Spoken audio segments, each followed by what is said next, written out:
Deuxième bénédiction, la beracha des Gevurot. Ata ribor leolam amonai. Donc là, on a une série de 4 mots. Ata ribor. Donc, si on dit ata ribor, sans virgule entre ata et ribor, comme on peut l'avoir dans d'autres sidurim, à ce moment-là, on prononcera le guimel de manière rafée, c'est-à-dire il ne portera pas de dagesh. S'il y a une virgule, on dira ata gibor, avec un dagesh. Les olam, il y a des livres où il va y avoir une virgule après les olam, pour pas avaler le aleph du mot qui va venir tout de suite après, les olam amonai. Pour bien prononcer le aleph, alors il y aura une virgule. Quoi qu'il en soit, il faut faire attention de ne pas avaler le aleph du nom de Dieu. Mechayem etim ata. Selon les livres, on va avoir Mechayem etim ata ou Mechayem etim ata. Donc, on peut l'avoir soit milléael, soit millera. Donc, lorsqu'il est milléael, on est plus en pause. Mechayem etim ata. On ralentit beaucoup, on s'arrête. Rav lehoshiya. Si on ne le dit pas en pause longue, donc Mechayem etim ata, Rav lehoshiya. Donc, on fait tout de suite un enchaînement. Ensuite, selon la saison, Morid Hattal ou Mashiv Harouach Morid Hageshem. Il n'y a rien de spécial pour Morid Hattal, hormis qu'il y a un dagesh dans le tête, et que le tête, si on peut le prononcer tête et pas comme un tav, c'est tant mieux, sinon c'est pas très grave. Mashiv Harouach Morid Hageshem, là il y a deux choses où il faut faire attention. Mashiv, il faut bien accentuer le shin, parce que la racine c'est Nashov, donc Nun, Shin, Bet, et pas le mot Teshuva, d'accord? Donc on ne dit pas que Dieu ramène le vent, mais on dit que Dieu il fait souffler le vent. Mashiv Haruach, donc il faut bien accentuer le Shin. Umorid HaGeshem, Geshem, c'est un double ségol, il est milléael. Donc on va ralentir sur Geshem. On va mettre l'accent sur Geshem. Mechalkel Hayim Bechesed. Encore une fois, un double ségol sur Chesed. Donc, on dira Bechesed et pas Bechesed. Mechalkel Hayim Bechesed. Mechayem etim Berachamim Rabbim. Donc, on a deux groupes de mots. Mechayem etim Berachamim Rabbim. Alors, si on veut que musicalement ça soit plus joli, plus agréable, on peut ralentir un tout petit peu sur le resh de Rachamim. Mais il ne faut pas le faire trop long parce que après on ne respecte pas les ponctuations. Donc Mechayem etim berahamim rabbim. Mais il ne faut pas plus que ça. Somer nofelim.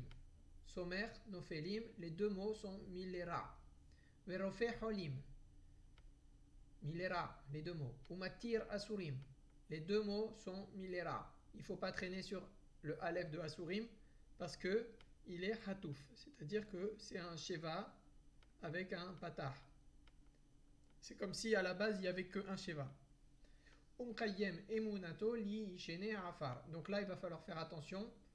Emunato, donc on peut ralentir un peu sur mou de emunato, d'accord, mais c'est pas obligatoire.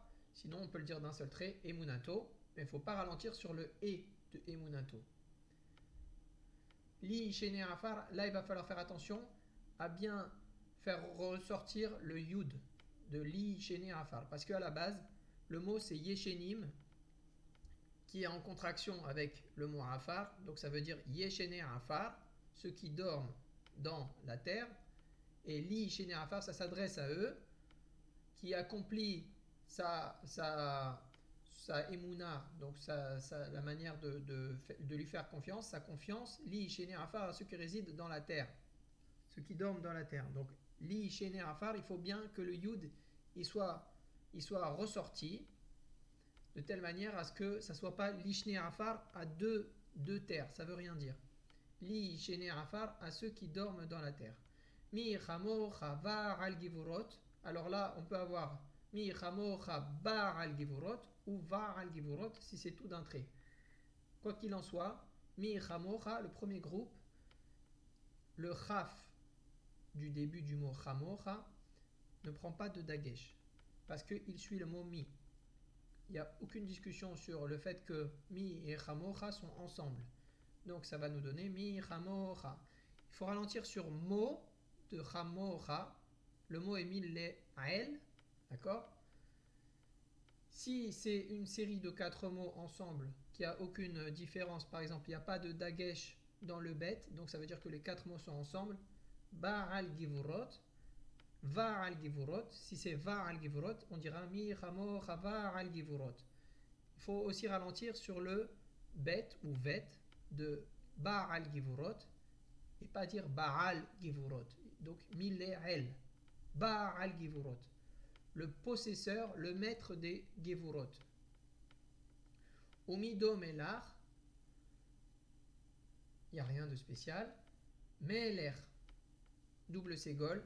Donc il se dit Mil-le-el. Memit Umhaye. Donc un premier groupe Memit Umhaye avec les contraires, qui fait mourir et qui fait vivre, Umasmiyah Yeshua, et qui fait fleurir la délivrance, Umasmiyah, donc on fait comme s'il y avait un yud avec un patah sous le yud, et ensuite on prononce le het, Umasmiyah Yeshua, rien de spécial, c'est millera. Wene eman ata leha hayot metim. Alors, vene eman ata, le nun avec le ségol il est un tout petit peu plus long que le aleph avec le ségol hataf ségol. Donc on peut dire vene eman atta. Comme s'il y avait quasiment rien, on peut découper ou on peut ne pas découper. Quoi qu'il en soit, il ne faut pas traîner sur le aleph de ne'eman. C'est mieux de traîner sur le nun que de traîner sur le aleph. Le aleph, il n'y a aucune raison valable de traîner dessus. Vene eman atta, c'est millera. Ata dans toutes les versions. Vene eman ata leha hayot metim. Donc c'est une série. Vene eman ata leha hayot metim. Baruch ata amonai. Une pause, on laisse l'assemblée répondre. Baruch hu baruch shemo. Ou si on est tout seul, on réfléchit à la signification du nom de Dieu. Mehaye ham metim.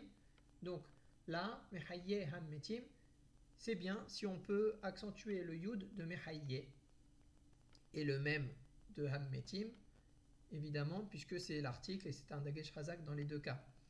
Voilà, pour la deuxième beracha.